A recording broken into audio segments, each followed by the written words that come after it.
Hello friends, फिर से स्वागत है आप सभी का मोहन सर की क्लास में।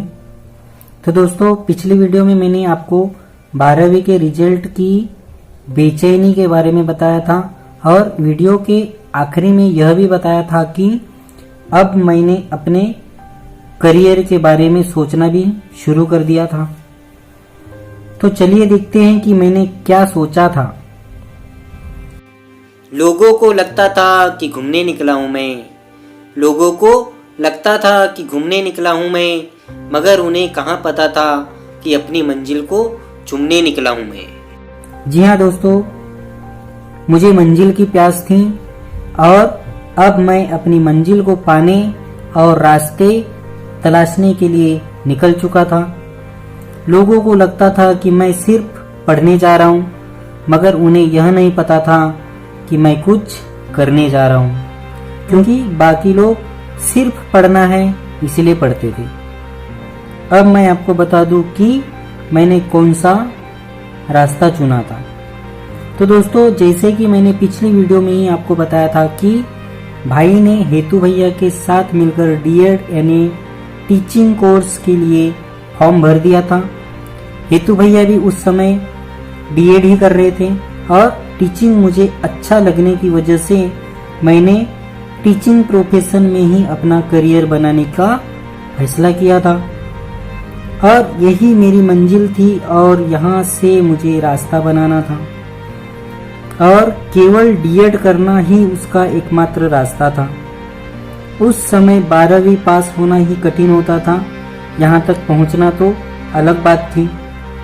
सिर्फ हेतु भैया और मुरली भैया, इन दोनों ने ही इस प्रोफेशन में अपनी किस्मत को आजमाया था और उनके बाद अब मेरी बारी थी। तो दोस्तों, जितना आसान मैं इस रास्ते को समझ रहा था उतना आसान यह था नहीं। डीएड का फॉर्म भरा जा चुका था और अब मैं सिलेक्शन का इंतजार करने लगा।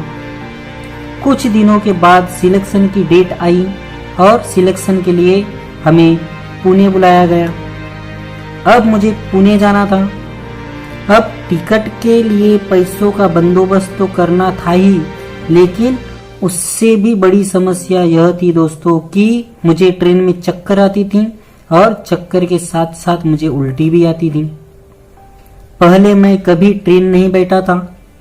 एक ही बार माँ मुझे ट्रेन से नागपुर लेकर गई थी, तब उल्टी और चक्कर की वजह से मेरी तबीयत खराब हो गई थी।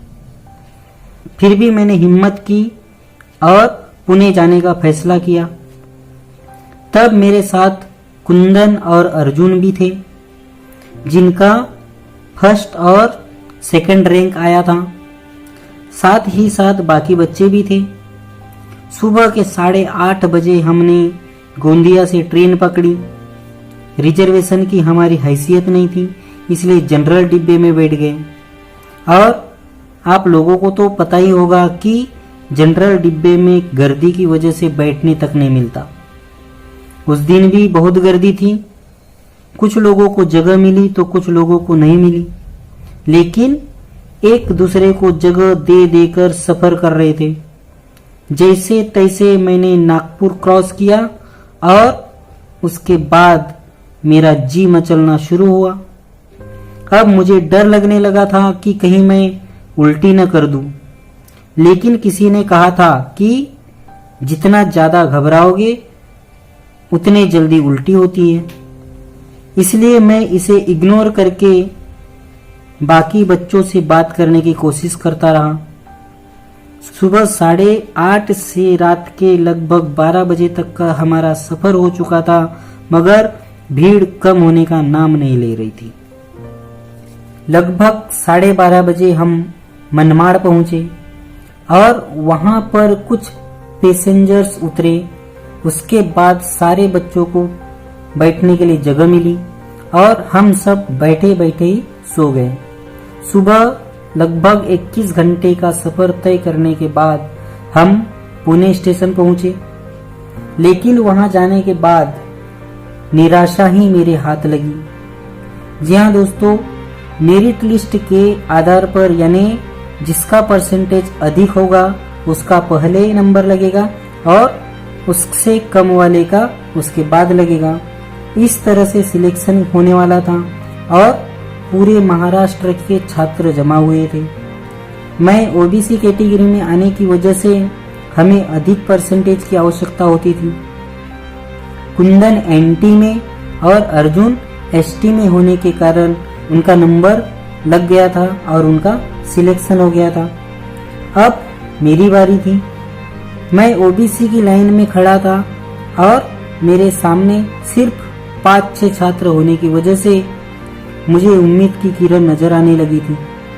मगर तभी अचानक एक अधिकारी ने आकर कहा कि सिलेक्शन की प्रक्रिया समाप्त हो चुकी है, सारी सीटें भरी जा चुकी है और ओबीसी का 65% पर आकर क्लोज हुआ है।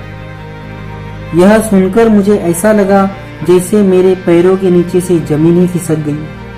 सिलेक्शन नहीं होने का दुख तो हुआ दोस्तों, लेकिन उससे भी ज्यादा दुख इस बात का हुआ कि 65 पर आकर क्लोज हुआ और मैं सिर्फ 1% के लिए पीछे रह गया। हर मोड़ एक नया पाठ सीखा जाता है। पानी पर भी भला कभी नाम लिखा जाता है। हर मोड़ एक नया पाठ सीखा जाता है। पानी पर भी भला कभी नाम लिखा जाता है। उस मोड़ पर बैठकर हम बहुत रोए, जहां से होकर रास्ता मंजिल को जाता है। जी हाँ दोस्तों, यह वही मोड़ था जहां से मैं अपनी मंजिल की ओर जा सकता था, मगर किस्मत ने मुझे रास्ते तक पहुंचने से पहले ही गिरा दिया था। दोस्तों, शाम को फिर घर आने की ट्रेन थी, इसलिए सारे छात्र स्टेशन की ओर रवाना हुए। जिनका सिलेक्शन हुआ था उनके चेहरे पर खुशी की लहर थी और मेरे चेहरे पर निराशा की लकीर थी।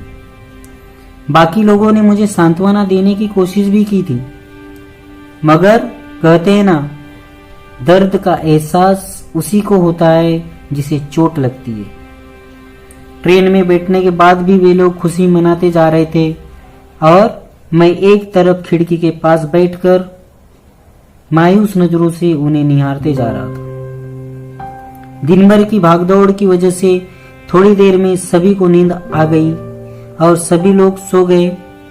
दूसरे दिन शाम को हम लोग अपने अपने घर पहुंच गए। तो दोस्तों, आगे मैंने क्या किया यह बताने मैं फिर मिलूंगा आपको अपनी अगली वीडियो में। तब तक के लिए मुझे आज्ञा दीजिए। धन्यवाद।